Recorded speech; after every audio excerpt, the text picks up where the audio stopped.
Pues vamos a continuar nuestro estudio en el libro de Josué. Te invito a que abras tu Biblia ahí en casa.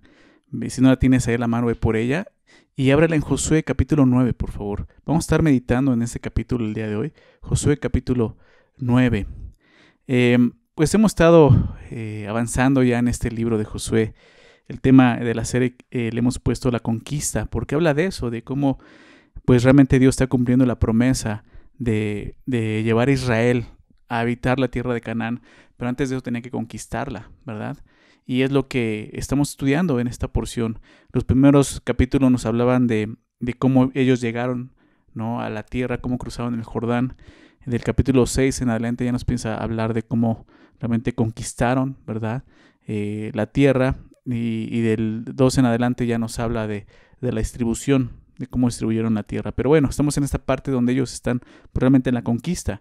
Y el capítulo 9 es muy interesante. Realmente todo lo que hemos visto ha sido muy interesante, ¿no? A mí me ha gustado mucho poder ver y recordar esos pasajes, ¿no? Y ver a Dios obrando con su pueblo, ¿verdad? Y nosotros mismos como creyentes identificándonos, ¿no?, con Israel, cometiendo errores, pero viendo la gracia de Dios, su misericordia, ha sido, creo que, un buen tiempo para nosotros. Pero bueno, vamos a continuar ahí. El capítulo 8, pues vimos a Israel, ¿no?, siendo restaurado en la comunión con Dios, viniendo de una derrota, pero Dios llevándolos a una victoria, precisamente ahí en ese lugar llamado Jai, ¿verdad? Y terminan adorando a Dios, ¿no?, de una forma muy interesante, una forma pública en medio de todo esto, ¿no? En otro momento, no sería correcto hacer eso porque pues no solo estás perdiendo tiempo, estás dejando que otros también pues hagan más estrategias, ¿no? Pero para ellos se veían que no era una pérdida de tiempo. Adorar a Dios nunca es una pérdida de tiempo, ¿verdad? Y era lo que tenían que hacer en ese momento. Y lo están haciendo públicamente, ¿no? Delante de todos, ahí en medio prácticamente de la tierra de Canaán. Ellos están adorando al Señor. Y eso fue lo que nos quedamos. Pero quisiera leer los primeros dos versículos para entrar un poquito ya al capítulo. Y después de eso hacemos una oración para continuar, ¿ok? Dice ahí en el verso 1. Cuando oyeron estas cosas, todos los reyes que estaban a este lado del Jordán, así en las montañas como en los llanos, y en toda la costa del mar grande, delante del Líbano, los heteos, amorreos, cananeos, fereceos, heveos y jebuseos, se concertaron para pelear contra Josué e Israel. Vamos a orar. Señor, muchas gracias por permitirnos reunirnos de esta manera. Gracias por darnos, Señor, esta oportunidad de hacerlo. Te agradecemos, Señor. Aunque, Señor, pues hemos pasado este tiempo, Señor, de cuarentena, restringidos en cuanto a reuniones físicas. Señor, eso no nos ha impedido reunirnos, Señor, por medio de Señor, del internet, por medio de, Señor, de este recurso que tú nos has dejado y que has permitido, Señor. Gracias, Dios. Gracias por permitirnos hacerlo, Señor.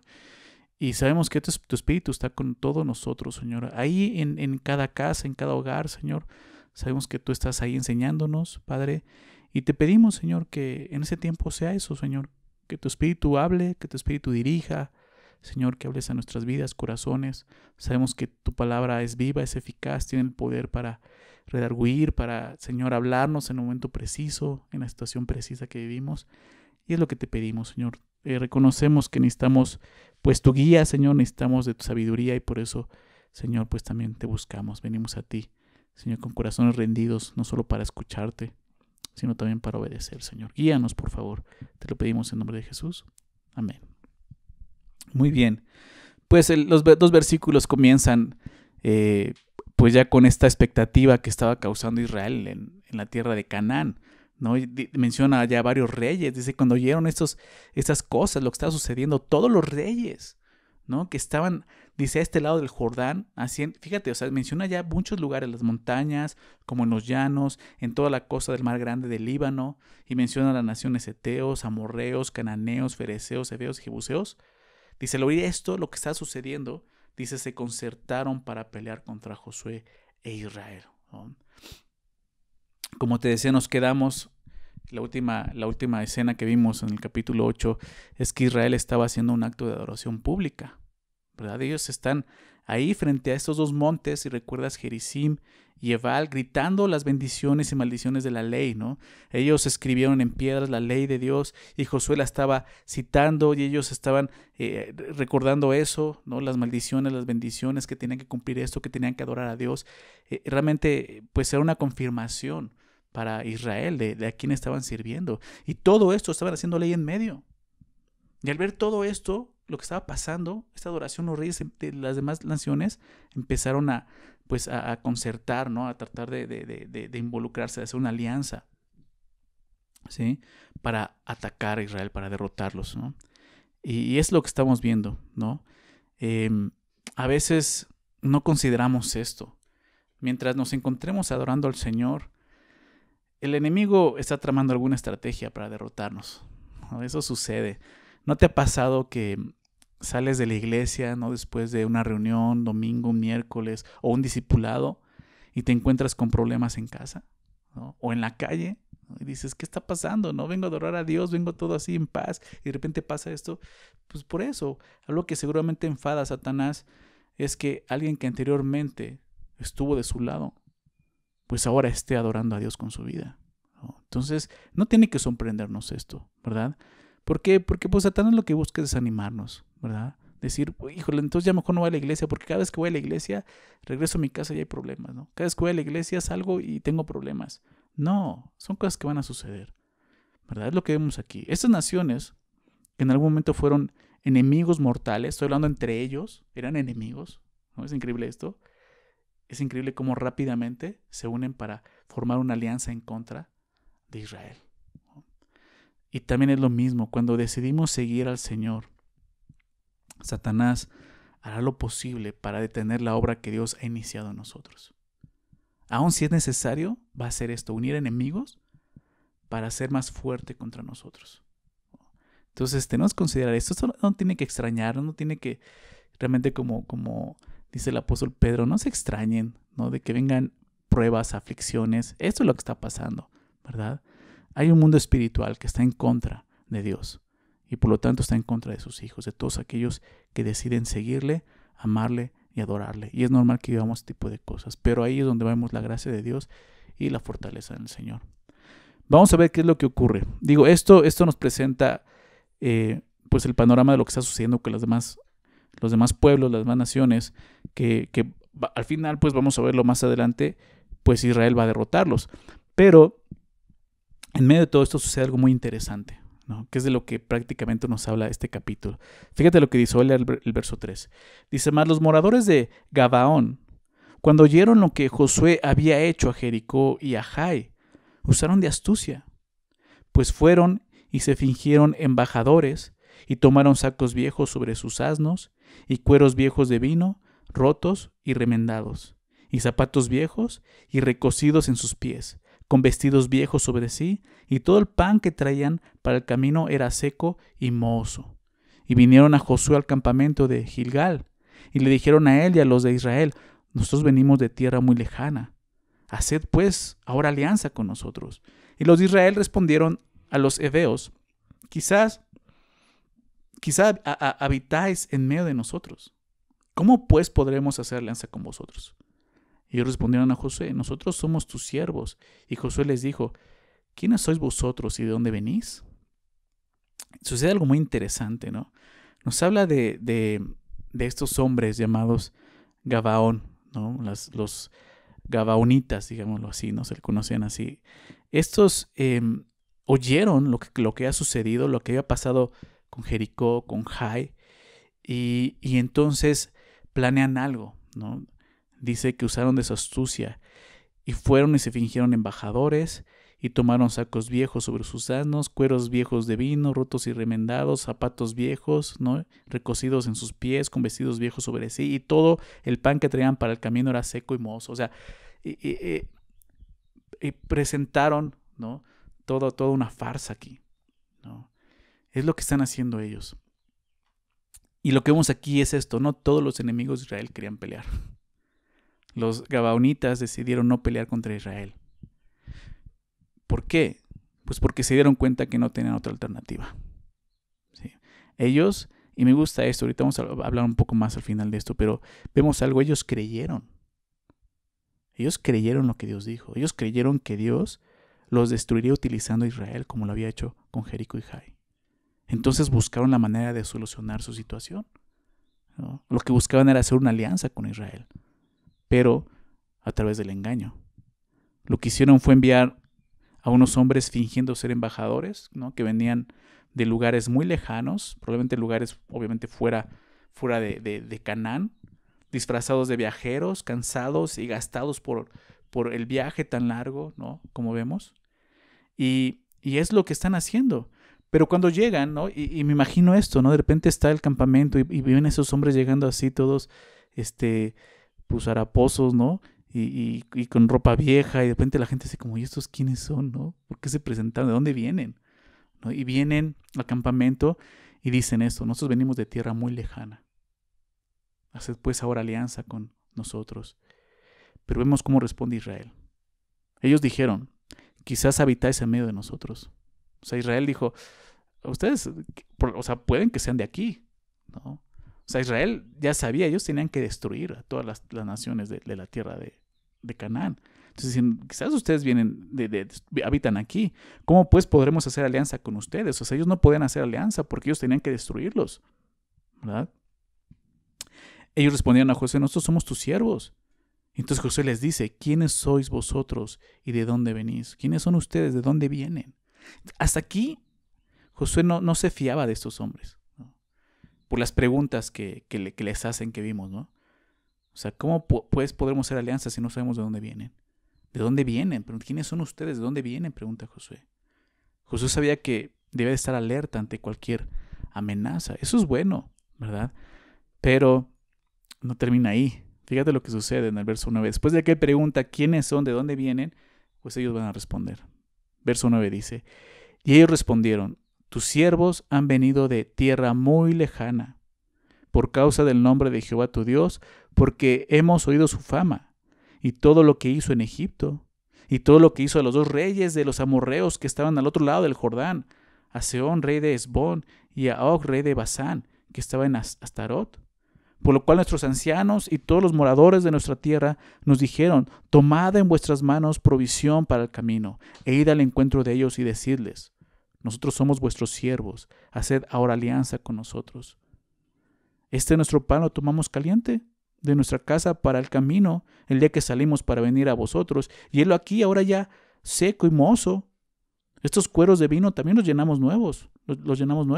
Helos aquí ya rotos, también estos nuestros vestidos y nuestros zapatos están ya viejos a causa de lo muy largo del camino, ¿no? Y esto, pues es el engaño, es la mentira, prácticamente es la táctica que hacen, ¿no? Y me gustó la observación, estaba leyendo un comentario de esto del pastor Skid Haysick, y me gustó la observación que él hace de este pasaje. Él dice, los hijos de Israel tenían 3 enemigos principales cuando entraron a la tierra prometida. Jericó, ya los vimos, ¿no? Jericó, él dice, representaba al mundo. Jai representaba la carne y Gabaón representaba al diablo. Y creo que es muy atinado su comentario, porque en Jericó fue, si ustedes recuerdan, ahí fue donde Acán se rindió a los deseos de este mundo. ¿Recuerdas? Fue ahí en Jericó. Yo sé que eso afectó su derrota, ¿no? Bueno, fue lo que llevó la derrota acá en Jai, pero realmente fue en Jericó donde él se rindió a los deseos de este mundo, ¿sí? Codiciando las cosas de este mundo. En Jai, Israel fue derrotado por su autoconfianza, ¿recuerdas? No confiaron en Dios y confiaron en ellos mismos, en sus propias fuerzas. Eso es la carne. Y con Gabaón, Israel cayó en el engaño. Sin duda, Satanás, el padre de mentira, estaba atrás de esto. Y se ha dicho muchas veces esto, que los principales enemigos del creyente es el mundo, la carne y Satanás, ¿no? Y aquí lo vemos cómo operan.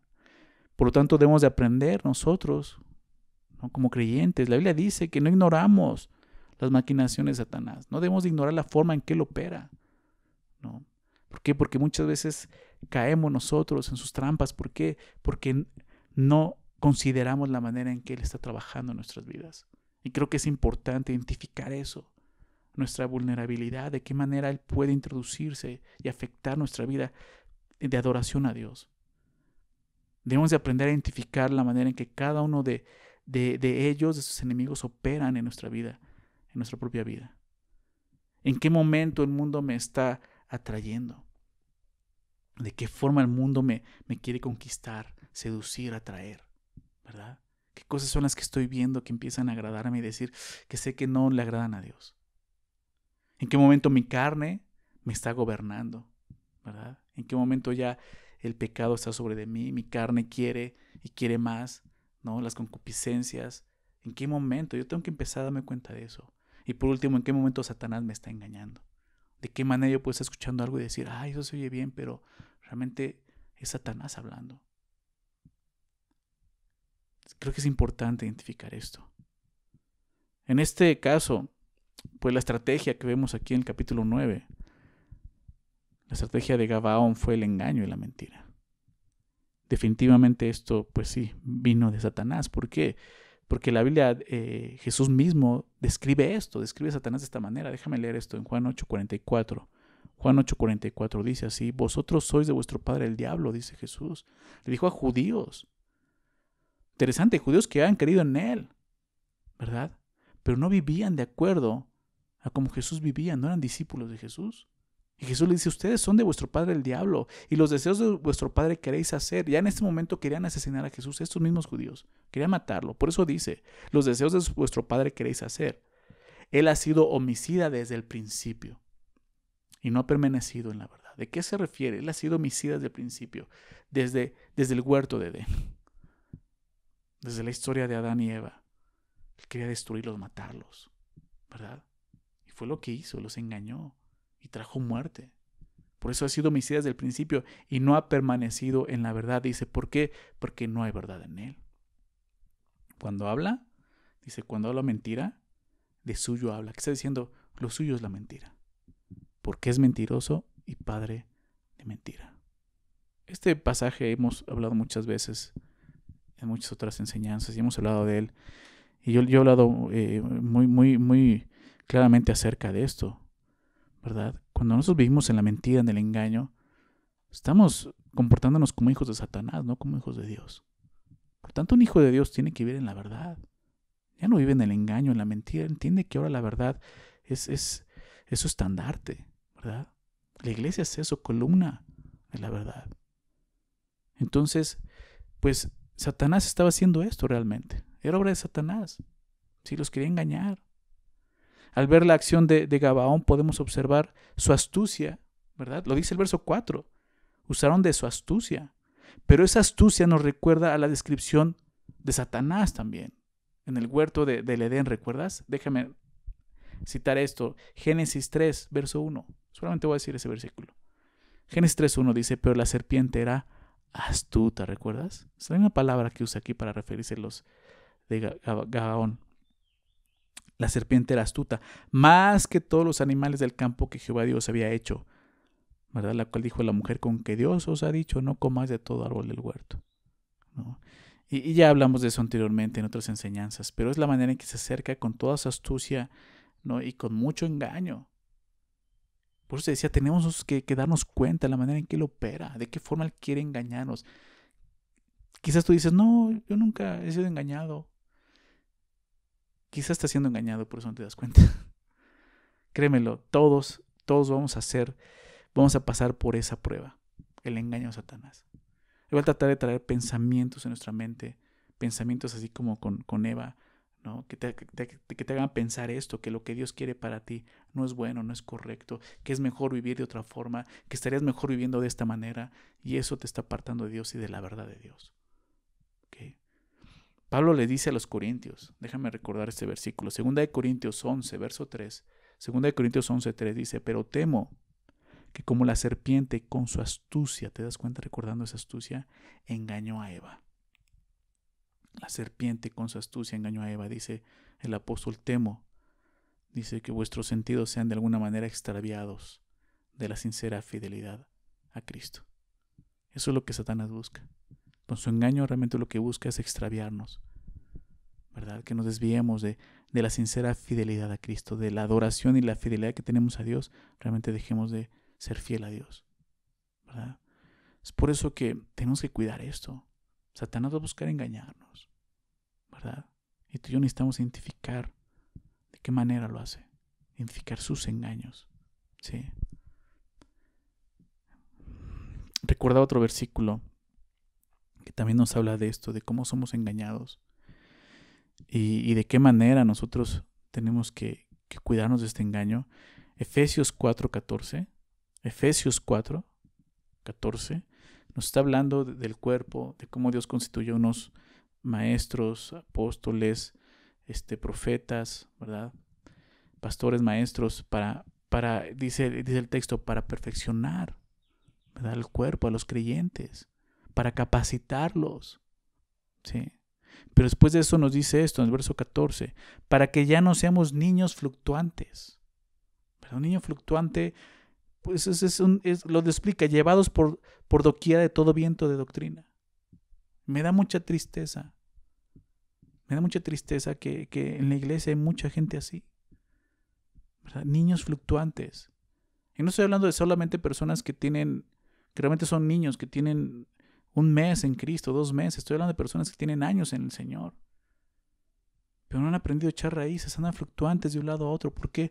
Porque son engañados, llevados por doquiera de todo viento de doctrina. Dice, por estratagema de hombres que para engañar emplean con astucia las artimañas del error, ¿no? Satanás sigue haciendo eso. Él usa hombres de esta forma para engañar al pueblo de Dios. Tú y yo necesitamos crecer en la fe, madurar, echar raíces, ¿verdad? ¿Qué estoy hablando? Empezar a comprometernos más con el Señor, discipularnos, ser obedientes, ser fieles, todo lo que aprendemos, empezar a servir a Dios. O sea, necesitamos crecer, madurar, porque si no vamos a ser esos niños que cualquier viento de doctrina, ¡pum!, nos lleva.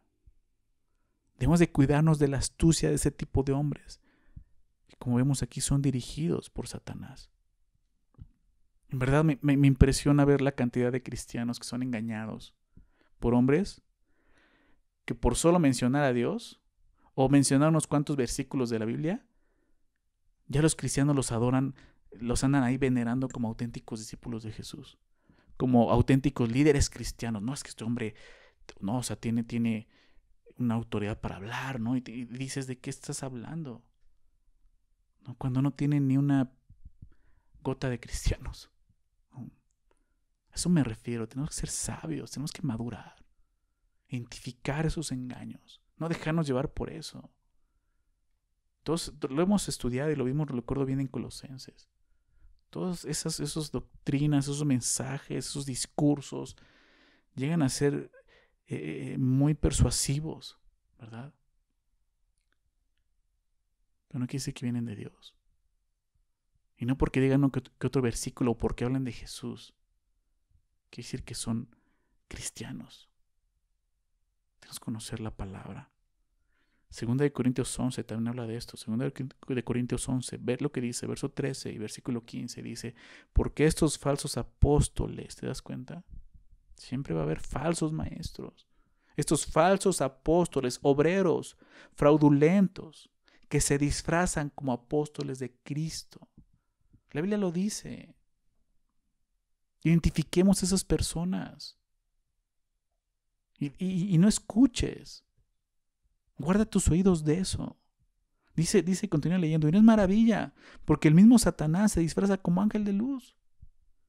Así que no es extraño si también sus ministros se disfrazan como ministros de justicia, cuyo fin será conforme a sus obras. El engaño, como vemos, con astucia, ¿te das cuenta? Con astucia. Ahora, regresando al texto, en el verso 11, aquí en el capítulo 9 de Josué, vemos la intención de estos hombres. Ellos se presentan como siervos, ¿verdad? Dice, por lo cual nuestros ancianos y todos los moradores de nuestra tierra nos dijeron, tomad en vuestras manos provisión para el camino e id al encuentro con ellos y decirle, nosotros somos vuestros siervos. Haced ahora alianza con nosotros. Entonces ellos se presentan así, como siervos. Y lo que realmente buscaban era hacer como vemos aquí, una alianza con Israel, ¿no? En el verso 6, déjame verlo otra vez. Ellos vinieron a Josué al campamento en Gilgal y le dijeron a él y a los de Israel: nosotros venimos de tierra muy lejana, haced pues ahora alianza con nosotros. Y el verso 8 lo volvieron a decir: nosotros somos tus siervos, ¿verdad? Entonces, este era su mensaje. Y esta es otra táctica de Satanás. Se presenta como un amigo que está a tu lado buscando alianza, ¿verdad? ¿Sabes? Él es más peligroso cuando trata de ser tu amigo. Ten cuidado, ¿no? O sea, él va a buscar la manera de hacernos tropezar. Necesitas identificar su engaño, ¿sí? ¿A poco no te ha pasado que de repente llegan así amigos, ¿no? Del mundo, ¿no? Gente que en otro momento se burló de ti, ¿no? Porque ahora te hiciste cristiano, te atacó y de repente ahora ya quiere ser muy tu amigo. O sea, ten cuidado, ¿verdad? Ten cuidado. Ahora observemos la manera en que estos hombres engañaron a Josué y a los israelitas. Es muy similar a la manera en que Satanás, pues lo veíamos, engañó a Eva con mentiras, pero mentiras envueltas en verdad, ¿verdad? Medias verdades, ¿no? Mentiras que tienen un poco de verdad. ¿Sabes? Esas son las más peligrosas. Es más fácil caer en un engaño de este tipo. Y así sucedió con Eva y así sucedió con Josué. Ellos dijeron: venimos de tierra muy lejana. Verso 6 lo leemos ahorita, lo dijeron: venimos de tierra muy lejana. Verso 9 lo volvieron a repetir: tus siervos han venido de tierra muy lejana, ¿no? Ahí por donde vives Shrek, yo creo, ¿no? Muy, muy lejano. Pero esto es mentira, es un engaño.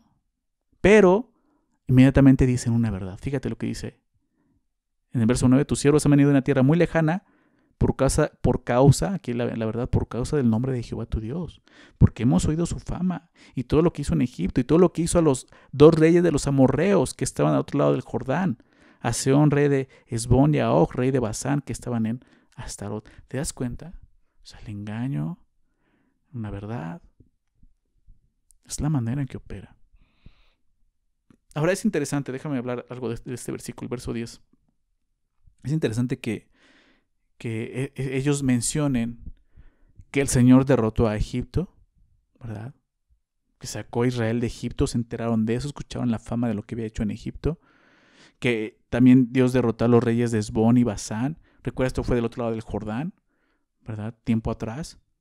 Pero, ¿por qué no mencionan las derrotas de Jericó y Jai? Claro, lo sabían.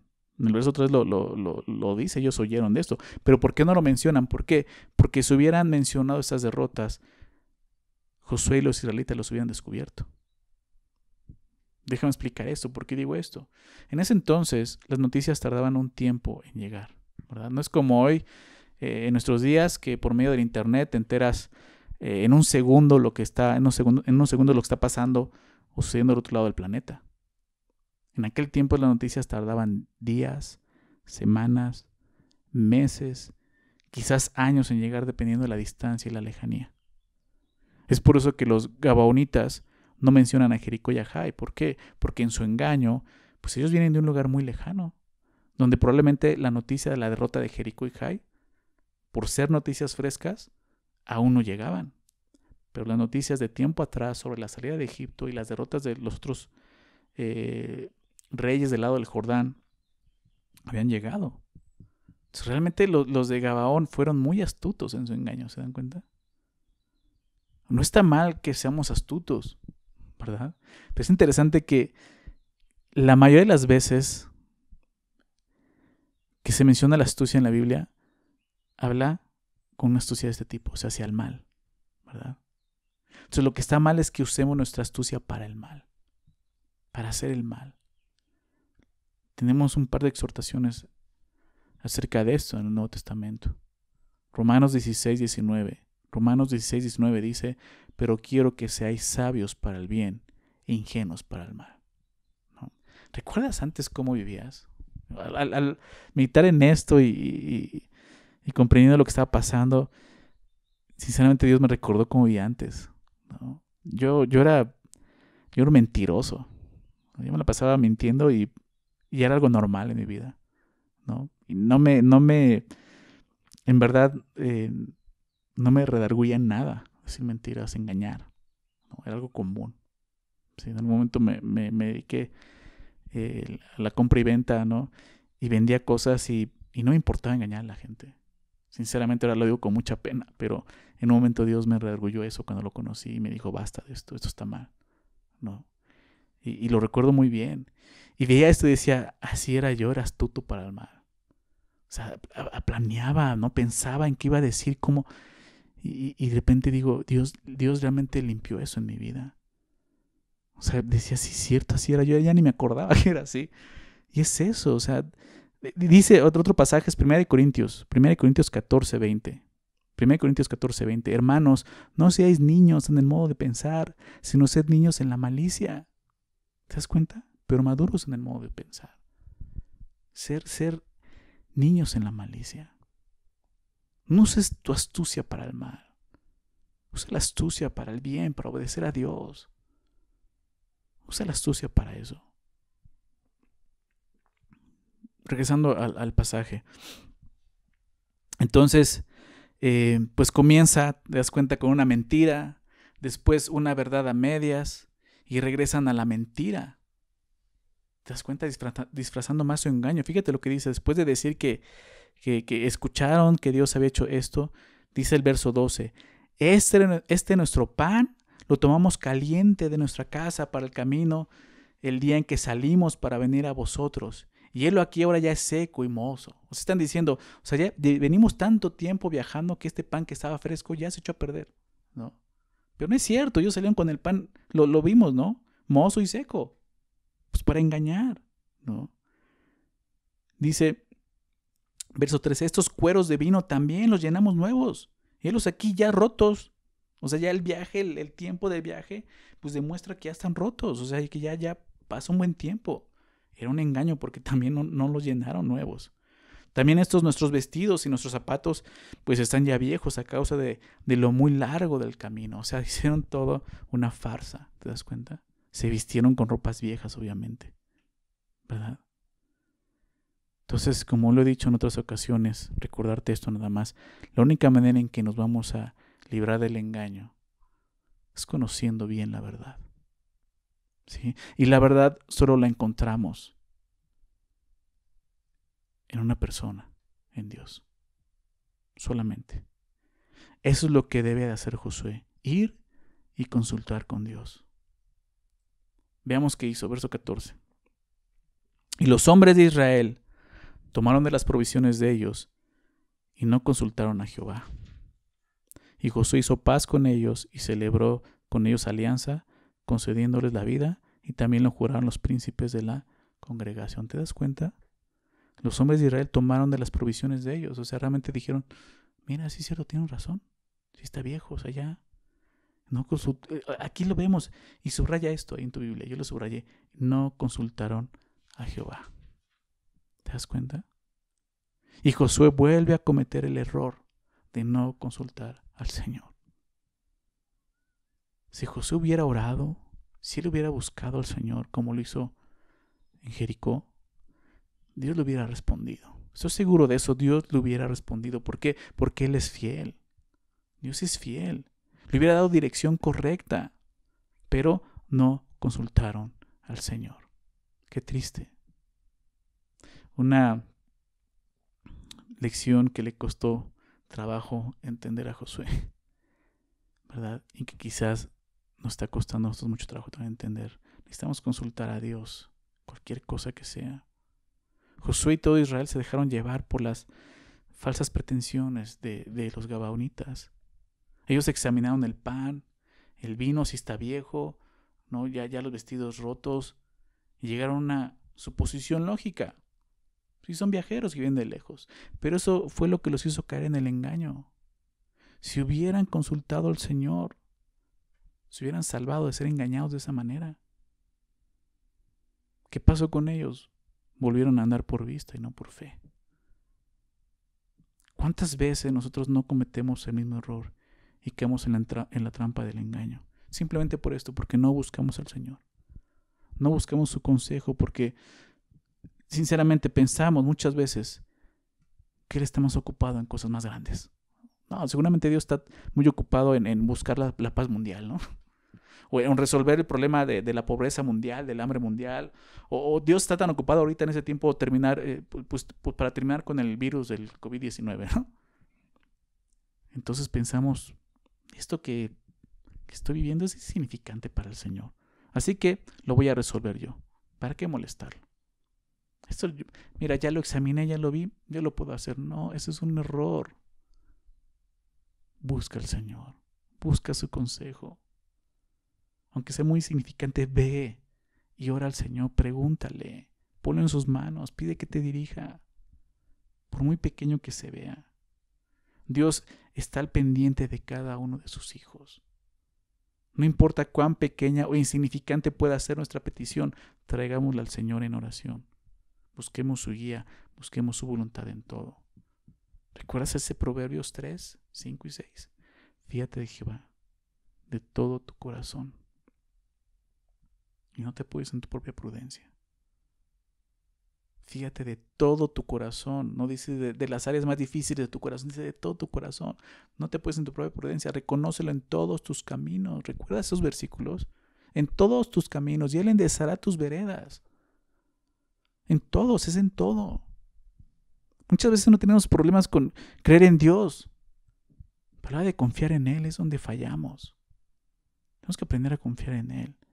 Buscar su guía, buscar su dirección. Tú y yo necesitamos ser guiados por fe. Si realmente queremos vivir esta vida en el Espíritu y todas sus bendiciones y la abundancia de esa vida, necesitamos vivir por fe. No hay otra forma. Fiarnos solamente de Él, no de lo que podemos ver. No de lo que podemos percibir. Solamente lo que Dios dice. El no consultar al Señor en algo que quizás no parecía tan importante como para molestarlo, pues llevó a Josué e Israel a cometer un error terrible. Lo vemos en el verso 15. Josué hizo paz con ellos y celebró con ellos alianza, concediéndoles la vida, y también lo juraron los príncipes de la congregación. Sí. Hicieron una alianza y un juramento con el enemigo. ¿Qué es lo que Dios decía de esto? Déjame darte 2 citas donde vemos claramente esto. Dios se lo dijo tanto a la primera generación como a esta generación, se los dijo muy claro. Fíjate, Éxodo 34, solamente voy a leer esto. Éxodo 34, verso 11 al 16. Quiero recordar esto. Éxodo 34, 11 al 16 dice: guarda lo que yo te mando hoy. He aquí que yo echo de delante de tu presencia, al amorreo, al cananeo, al eteo, al fereceo, al jebeo y al jebuseo. Guárdate de hacer alianza con los moradores de la tierra donde has de entrar, para que no sean tropezadero de en medio de ti. Derribaréis sus altares y quebraréis sus estatuas y cortaréis sus imágenes de acera, porque no te has de inclinar a ningún otro Dios, pues Jehová, cuyo nombre es celoso, Dios celoso es. Por tanto, no harás alianza con los moradores de aquella tierra, porque fornicarán en pos de sus dioses y ofrecerán sacrificios a sus dioses, y te invitarán y comerás de sus sacrificios. O tomando de sus hijas para tus hijos, y fornicando sus hijas en pos de sus dioses, harán fornicar también a tus hijos en pos de los dioses de ellas. ¿Te das cuenta? Muy claro les dijo, no hagan alianza. Fíjate lo que él dijo ahora a esta generación. Esto ya en Deuteronomio, ¿verdad? ¿Tú recuerdas que Deuteronomio, lo vimos? Ya es la segunda vez que se da la ley, pero se da la ley la segunda vez. ¿Por qué? Porque es una nueva generación. Y esto lo vemos en Deuteronomio 7. Ya a estos que están aquí, Dios les dijo esto ahí en Deuteronomio 7. Cuando Jehová tu Dios, verso 1, te haya introducido en la tierra en la cual entrarás para tomarla, y haya echado delante de ti a muchas naciones, al eteo, al jereseo, al amorreo, al cananeo, al fereceo, al jebeo y al jebuseo, 7 naciones mayores y más poderosas que tú. Lo está diciendo, cuando ocurra eso, y Jehová tu Dios las haya entregado delante de ti, y las hayas derrotado, las destruirás del todo. Eso es lo que Dios les dijo. No vas a hacer alianza, tienes que destruirlas del todo. Tienes que terminar con ellas. Recuerda por qué. Porque Dios está usando a Israel, ¿no?, como su instrumento de juicio en contra de estas naciones. Dios les había dado la oportunidad ¿verdad? Por lo menos cuando se lo declara a Abraham, de más de 400 años, para que estas naciones se arrepintieran, para que estas naciones vieran su pecado y se arrepintieran y se humillaran y buscaran al Señor. Realmente esta era la conquista, la última oportunidad que ellos tenían para ir con Israel y decir, ¿sabes qué? Nos rendimos. Hemos entendido nuestro pecado y nos arrepentimos. Hubiera sido muy diferente, pero no lo hicieron. Lo vimos al principio del capítulo.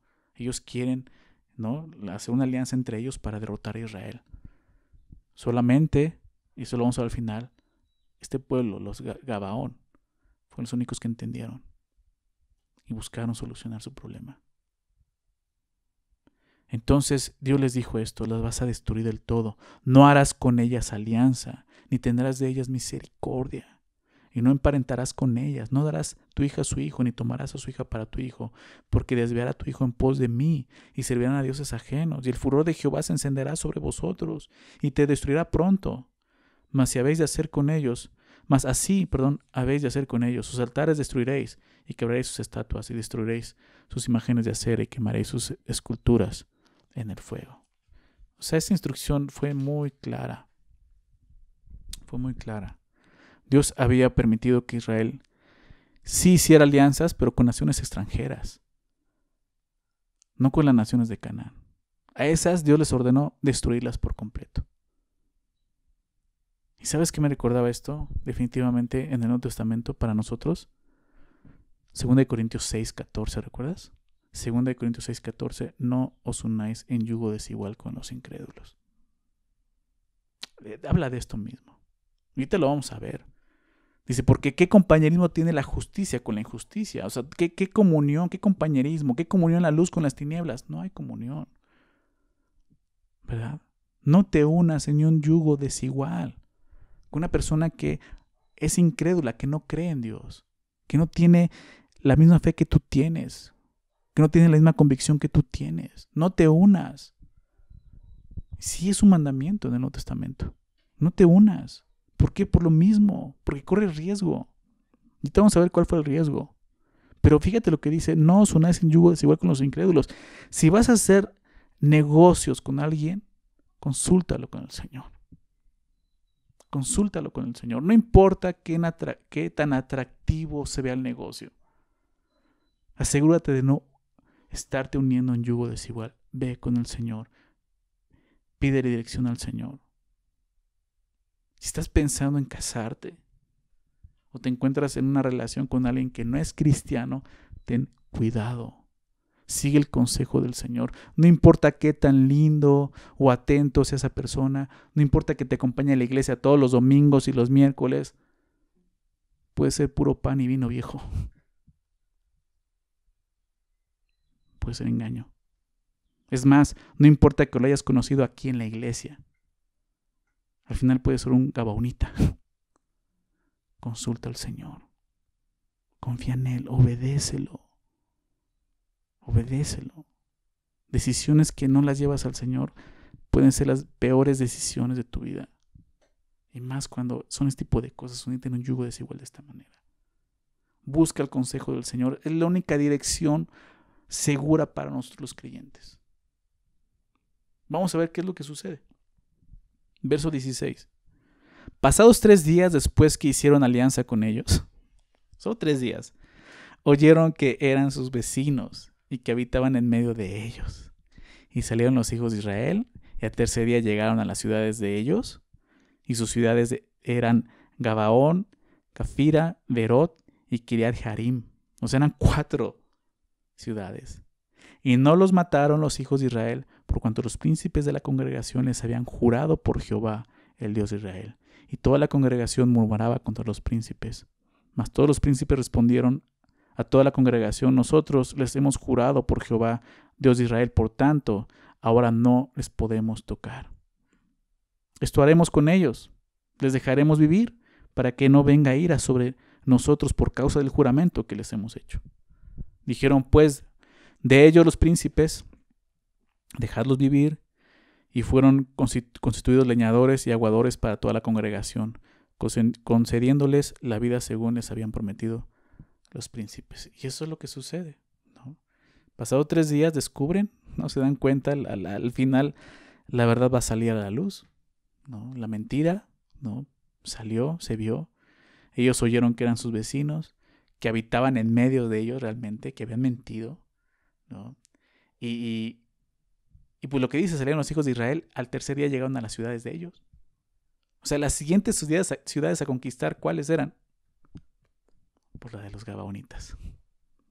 Pero Israel ya había hecho una alianza y un juramento con ellos.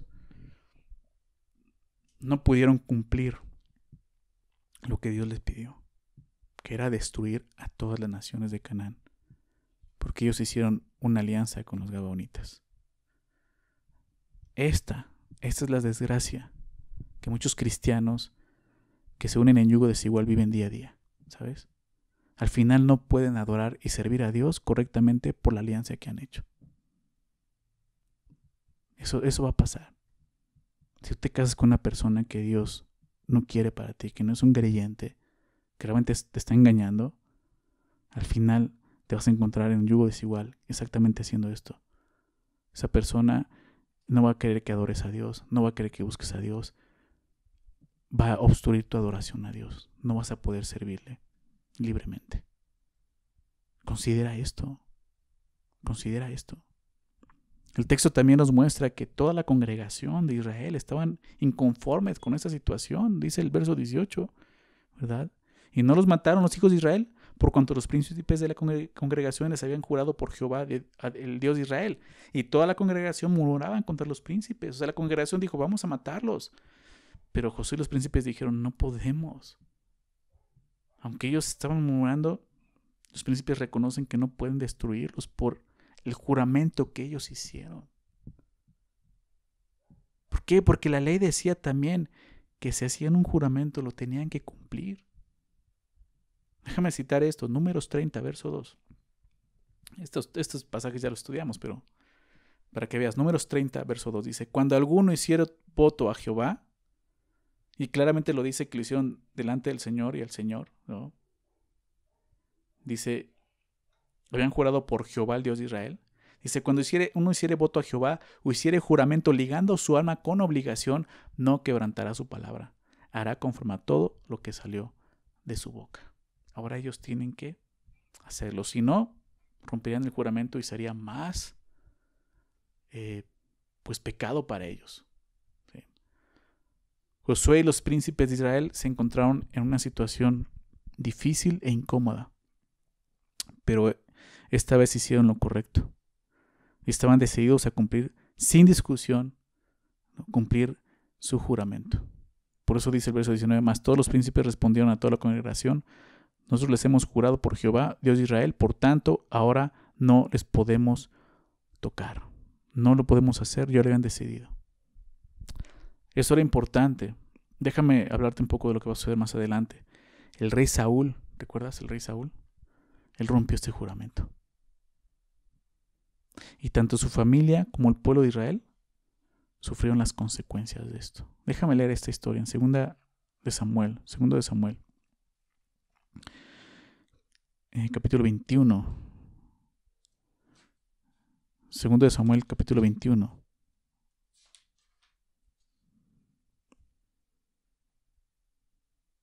Dice el verso 1, fíjate. Hubo hambre en los días de David. Esto ya es en el tiempo de David, dice el texto. Dice que hubo hambre ya en esos tiempos. O sea, ya el rey Saúl ya le había pasado. Dice, hubo hambre en los tiempos de David por 3 años consecutivos. Y David consultó a Jehová y Jehová le dijo, es por causa de Saúl y por aquella casa de sangre por cuanto mató a los Gabaonitas. ¿Te das cuenta? O sea, si eso hubieran hecho desde ese momento Josué, hubieran sufrido Israel en ese momento. O sea, tenían que cumplir con ese juramento. Porque más adelante, cuando Saúl no lo hizo, ¿verdad? Quiso matar y exterminar a los Gabaonitas, trajo consecuencias. Entonces el rey llamó a los Gabaonitas y les dijo, no, los Gabaonitas, fíjate lo que dice el verso 2 de aquí de Samuel. Los Gabaonitas no eran de los hijos de Israel, sino del resto de los amorreos, a los cuales los hijos de Israel habían hecho juramento, pero Saúl había procurado matarlos en su celo por los hijos de Israel y de Judá. Dijo pues David a los Gabaonitas, ¿qué haré por vosotros? ¿O qué satisfacción os daré para que bendigáis a la heredad de Jehová? O sea, porque estaban viviendo esto todo Israel.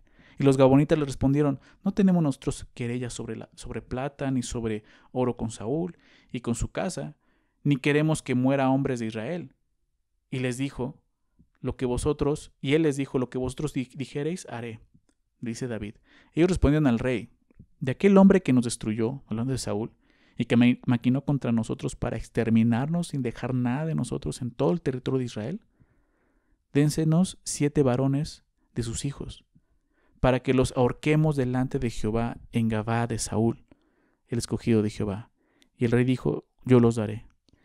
Y perdonó el rey a Mefiboset, hijo de Jonatán, hijo de Saúl, por el juramento de Jehová que hubo entre ellos, entre David y Jonatán, está hablando de ese juramento, hijo de Saúl. Pero tomó el rey a 2 hijos de Rispa, hija de Aja, los cuales ella había tenido de Saúl, Armoni y Mefiboset, y a 5 hijos de Mical, hija de Saúl, los cuales ella había tenido de Adriel, hijo de Barzillai, meolatita, y los entregó en manos de los gabonitas, y ellos ahorcaron en el monte delante de Jehová, los ahorcaron en el monte de Jehová, y así murieron juntos aquellos 7, los cuales fueron muertos en los primeros días de la siega, al comenzar la siega de la cebada. O sea, realmente este juramento era importante. Saúl no lo respetó y sufrieron sus hijos muerte, y todo Israel padeció este tiempo de 3 años de hambre. ¿Te das cuenta? Entonces, sí era importante este juramento. Josué y los príncipes dijeron, tenemos que cumplirlo. No, tenemos que obedecer a Dios. Pero vamos a ver qué sucede. La parte final de la historia. Y llamándolos Josué, verso 22, les habló diciendo, ¿por qué nos habéis engañado? Diciendo, habitamos muy lejos de vosotros, siendo así que moráis en medio de nosotros. Ahora pues, malditos sois, y no dejará de haber de entre vosotros siervos, y quien corte la leña y saque el agua para la casa de mi Dios. Y ellos respondieron a Josué y dijeron, como fue dado a entender a tus siervos que Jehová tu Dios había mandado a Moisés su siervo, que os había de dar toda la tierra, y que había de destruir a todos los moradores de la tierra delante de vosotros. Por esto temimos en gran manera por nuestras vidas. A causa de vosotros hicimos esto. Ahora pues, henos aquí en tu mano. Lo que te pareciere bueno y recto hacer de nosotros, hazlo. Y él lo hizo así con ellos, pues los libró de la mano de los hijos de Israel, y no los mataron. Y Josué los destinó aquel día a ser leñadores y aguadores para la congregación y para el altar de Jehová en el lugar que Jehová eligiese, lo que son hasta hoy. Esto fue lo que sucedió, digámoslo así, que esto fue el castigo para los gabonitas. Realmente Josué los confronta y le dice, ¿por qué me engañaron? ¿Por qué hicieron esto? ¿No? Es muy interesante porque ellos reconocen lo que Dios había hecho. Todo el tiempo estuvieron conscientes de eso. ¿No? Me llama mucho la atención eso. Ellos pues creyeron en Dios. ¿Te das cuenta? Y eso es fe. Dijeron, nos van a destruir. Dios lo dijo. Entonces, vamos a ver esta parte. El castigo que recibieron los gabonitas realmente fue una bendición para ellos, ¿no? Josué dice que son malditos, ¿verdad? Ahora pues malditos sois, dice el verso 12. Pero en realidad habían sido bendecidos con la salvación. Eso fue lo que realmente encontraron. En el verso 23, ¿no? Son malditos. No dejará de haber entre vuestros siervos. Pero encontraron una bendición, encontraron la salvación. Aunque los gabonitas actuaron, sí, pecaminosamente, con mentiras y engaños, ellos vieron una oportunidad de salvación. Ellos dijeron, Dios nos va a destruir. O sea, es lo que va a pasar. Es lo que está sucediendo delante de nuestros ojos. Los gabonitas era un pueblo fuerte. Déjame leer ahí en el capítulo 10, siguiente capítulo, lo vamos a ver la siguiente semana, pero ve lo que dice el verso 2. Dice, tuvo gran temor, dice, porque Gabaón era una gran ciudad, como una de las ciudades reales, y mayor que Jai, y todos sus hombres eran fuertes. Entonces Gabaón era una ciudad grande, fuerte, una ciudad conocida, ¿no? Ellos pudieron haber enfrentado a Israel, pero decidieron no hacerlo. ¿Por qué? Porque ellos sabían que el Señor estaba con Israel y que los iba a destruir, como lo vimos ahí en el verso 24, ¿verdad? Lo mejor que podían hacer era buscar una alianza con Israel para salvarse. Ahora Josué, es interesante lo que hace. Tiene ahí a los gabaonitas, ¿no? Con toda su traición, engaño, viviendo en Israel. ¿Y qué hace? Los pone a trabajar en el tabernáculo. Ellos le dijeron: Josué, somos tus siervos. Y Josué les toma la palabra. Pues ahora van a hacer eso, ahora van a servir, y van a servir en el tabernáculo. Esto es lo mejor que pudo hacer Josué. Porque realmente Dios dijo: no hagas alianza. ¿Por qué? Porque una de las cosas que van a suceder, no solamente no los vas a destruir, sino pueden realmente ellos seducirte, ¿verdad? Seducir a tus hijos y que tú te termines adorando a sus ídolos. Entonces lo que hace Josué es muy interesante. Los pone a trabajar en el tabernáculo porque ellos necesitaban ver y conocer al Dios que Israel adoraba. En el tabernáculo ellos estarían expuestos a la adoración a Jehová, el Dios de Israel, el Dios verdadero. Ellos serían entonces influenciados por lo que estarían viendo y escuchando al estar cerca de este sistema de sacrificio. ¿Recuerdas todo lo que vimos en Levítico? Ellos serían los encargados de buscar, cortar, llevar la leña. Serían leñadores. ¿Para qué? Para que el altar de sacrificios, el altar que recuerdas tú estaba en el patio exterior, estuviera encendido todo el tiempo. Ellos tenían que suministrar el agua, ¿no? Como aguadores, para lavar la sangre de todos los sacrificios que se realizarían. Entonces lo que Josué hace fue una buena idea. Ellos estarían lo suficientemente cerca como para ser influenciados por el verdadero sistema de adoración al Señor y conocer al verdadero Dios, al único Dios vivo y verdadero. Me encantó eso, ¿verdad? Al principio vemos a Gabaón mintiendo y esto, pero realmente vemos un pueblo que está buscando la salvación. Sí, usó el engaño porque era lo que sabía hacer, pero eso lo llevó a la salvación. Gabaón se convierte en una ciudad levita. Más adelante lo que va a pasar con ellos, ¿no? Cuando se distribuye, ese lugar es una ciudad levita donde posiblemente van a vivir sacerdotes. Años más adelante el arca del pacto estuvo bastante tiempo ahí en Gabaón. Es un lugar de bendición. Es increíble cómo esa maldición Dios la convierte en bendición. Los gabaonitas son un ejemplo de lo que la gracia de Dios puede hacer con un pueblo pecador, pero que se acerca a Él con humildad. Porque sí, así fue. Y ya vimos dos ejemplos de esto. El segundo ejemplo de esto. ¿Recuerdas a Rahab? Tanto Rahab como los gabaonitas encontraron la salvación en el Señor. Ellos vinieron a Él como pecadores. Una ramera, ¿recuerdas? Unos mentirosos. Pero la fe de ellos los llevó a confiar en el Dios de Israel, donde encontraron gracia y salvación. Realmente Gabaón dices: ¿cómo que tuvieron fe? Lo que te dije, claro que tuvieron fe. Si no hubieran tenido fe, se hubieran parado delante de Israel y hubieran tratado de hacer guerra contra Israel. Pues la fe los llevó a decir: no vamos a poder con ellos. Este Dios es más grande. Este Dios realmente va a traer un juicio, va a destruirnos. Tenemos que hacer algo. ¿Sí? Y los llevó a buscar esto y encontraron salvación. Al ver esto decía, todos ahora como creyentes, pero nosotros que no crecimos en el pueblo judío, digámoslo así, nos encontramos así, pecadores, ¿verdad? Muchas veces llegamos al Señor porque entendimos eso: yo no quiero morir. Entiendes tu pecado y dices: yo no quiero morir. Y ves salvación en el Señor.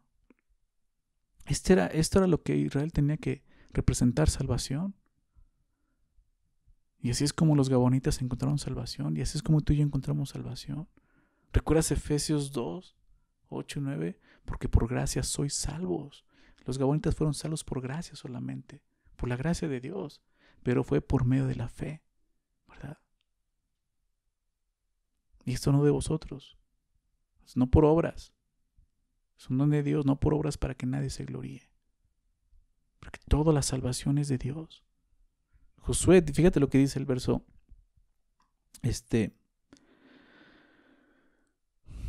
26, dice: y él, hablando de Josué, los hizo así con ellos, pues los libró de la mano de los hijos de Israel y no los mató. Josué los libró. ¿Tú recuerdas lo que significa el nombre de Josué? El Salvador. Jesús, ¿verdad? Es nuestro Josué, nos salvó. Y Dios usó a este hombre para salvar esta nación de esta manera, ¿verdad? Jesús nos ha salvado de nuestro pecado y de la muerte. Y ahora podemos recordar esto. Gabaón, sí, es triste ver lo que sucede con Israel, vuelve a caer, vuelven a cometer el mismo error, pero creo que en ese momento Gabaón nos representa a muchos de nosotros, así en nuestro pecado, ¿verdad? Buscando salvación, quizás no de la forma correcta, pero llegamos a los pies de Cristo y encontramos la salvación. Qué pasaje, ¿verdad? Tantas cosas que pudimos aprender. Es importante que meditemos en esto, lo que Dios nos habló, y podamos realmente obedecer. Ver la gracia de Dios. Podemos ver a Dios en todo momento, ver su gracia. Su pueblo fallando, pero Dios mostrando gracia, no solo con ellos, con los gabaonitas, ¿verdad? Ese es nuestro Dios. Quisiera terminar haciendo una oración y dándole gracias a Dios por su palabra y por ese tiempo. Vamos a orar. Señor, te agradecemos, Padre, por tu palabra. Muchas gracias, Señor, por tus enseñanzas. Gracias por permitirnos estudiar la Escritura, Señor. Y este libro de Josué que ha sido tanta bendición para nosotros. Ayúdanos a seguir aprendiendo de él. Lo que el día de hoy nos recordaste y nos hablaste, Señor, que quede no solo en nuestra mente, también en nuestro corazón, y que podamos ser obedientes, Señor. Que podamos vivir como hijos tuyos, fuera del engaño, Señor, de la hipocresía, de la mentira, viviendo en la verdad, Señor. Confiando en ti, consultándote a ti. Señor, muchos de nosotros caemos en eso. En algún momento dejamos de consultarte y tomamos decisiones, Señor, malas, que muchas veces en tu gracia y misericordia, Señor, nos perdonas y no permites consecuencias, pero otras veces, Señor, hemos vivido esas consecuencias. Señor, ayúdanos a llevar cada decisión, Señor, cada Señor, pues decisión que tenemos que tomar, llevarlas a ti y consultarlo contigo, Señor. Esperando en ti, Señor. Por favor, y ser fieles a lo que tú nos llamas a hacer, Padre. Israel falló, pero no falló en cumplir el juramento, Señor. Y tú trajiste bendición no solo a ellos, sino aún a los gabaonitas, Señor. Salvación para ellos. Y nos recordabas eso, lo que tú hiciste con nosotros, Señor. Porque así llegamos, igual que ellos, pecadores. Muchos de nosotros así, mentirosos, engañadores. Señor, pero encontramos salvación en Cristo. Y te damos gracias, Señor. Gracias, Padre. Guárdanos también lo que veamos de unirnos en un yugo desigual. No importa qué tan atractivo pueda verse, Señor. Tenemos que ir a ti y buscarte a ti, Señor. Porque podemos estar siendo engañados. Señor, gracias. Nuevamente gracias por la salvación. Gracias por amarnos. Gracias por estar con nosotros. Gracias por este tiempo. En el nombre de Jesús. Amén.